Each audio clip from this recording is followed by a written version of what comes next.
औरंगाबादमध्ये 2,500 रुपयांसाठी एका तरुणाची हत्या करण्यात आली होती आणि या प्रकरणामधल्या एका आरोपीला पोलिसांनी ताब्यात घेतलं तर इतर 3 आरोपी अजूनही फरार आहेत। गुरुवारी रात्री अक्षयची हत्या करण्यात आली। रेल्वे स्टेशन परिसरात तो ऑमलेट खायला आलेला होता आणि त्यावेळी त्याच्या खिशामध्ये पैसे असल्याचं त्याच्या 2 मित्रांनी पाहिलं। त्यांनी अक्षयला दारू पाजली आणि त्यानंतर पुन्हा दुसऱ्या परिसरात दारू पिण्यासाठी घेऊन गेले आणि त्याच वेळी त्यांनी त्याचे पैसे लुटण्याचा प्रयत्न केला। मात्र अक्षयने विरोध केल्यानं त्यांनी त्याला मारहाण केली आणि या मारहाणीमध्ये अक्षयचा दारूच्या बाटलीनं गळा चिरला।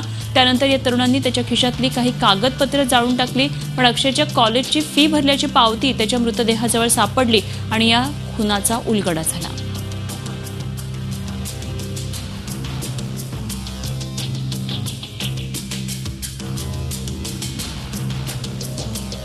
औरंगाबादमधली घटना आहे। दारूच्या बाटलीने युवकाचा गळा चिरला। 2,500 साठी केवळ या तरुणाला आपला जीव गमवावा लागला।